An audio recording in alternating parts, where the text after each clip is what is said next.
more basically, we attempt to build a pyramid of practice, what I call the 3 Ps of practice, with therapeutic presence as its foundation stone, bringing that attitude of non-anxious presence, mindfulness, responsiveness to what a client brings to us in every conversational turn.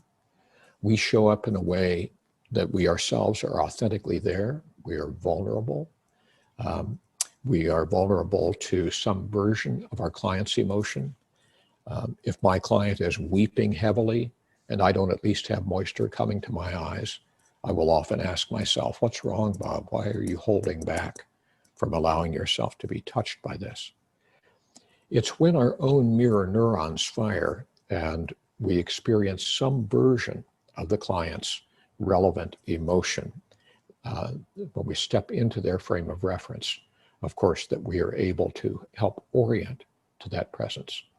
And as we do so, we are refining our practice of process in therapy to develop a deeper empathic grasp of what they are going through, of the specific, almost wordless suffering that they might be bringing forward and attempting to place in language.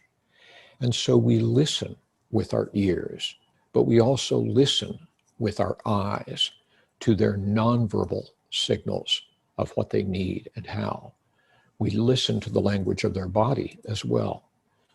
Although some of these tools and methods would be part of a separate workshop, a different one than we can do today, I want to suggest that it's, of course, this intersubjective encounter that is responsive psychotherapy, based on the therapist being fully present as much as she, he, or they can be, to the unfolding, ever-shifting process with the client that gives us our most exact orienting to what the client requires, what the deep need is that is arising in this moment, in this conversational turn, and what people are ready for in relation to that need.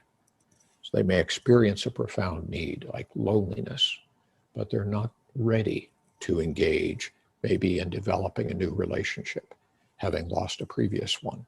They're not ready to risk another such loss, but they might be ready to maybe share a bit more intimately with us about the character of that loss.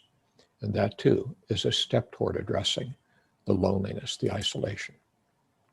So always in every conversational turn, our clients will tell us what they need, and they will tell us how they need it if we have our antenna extended high enough to pick up the signal. The final piece of this pyramid is procedure. And this is the whole fund of techniques, the cornucopia of clinical methods, the toolbox of tools that we bring into therapy.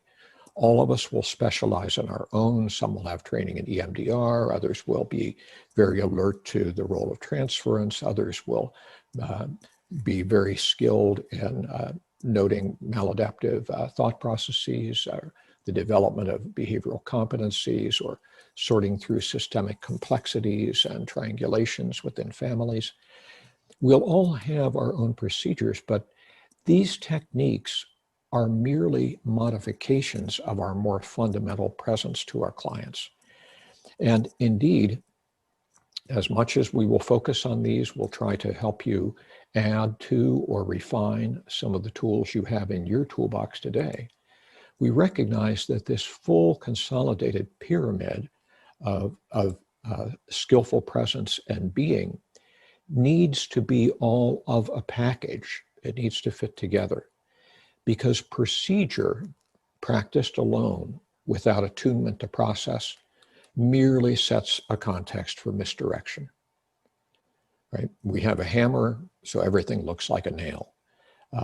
We need to have a generously stocked toolbox that allows us, based on our reading of the therapeutic process with the client, to reach for the right method or to craft or co-construct the right step with the client. Moreover, when we practice process without presence, then this is mere manipulation. of a kind that we might encounter with a used car salesman who might read us well and have the techniques to close the deal, to make the sale. But there's a kind of soulless aspect, even a kind of manipulative aspect to this work. When we're talking about presence, then, it's suggesting that if we want our client to feel comfortable showing up in a swimming suit, then we can't wear a suit of armor into that same room.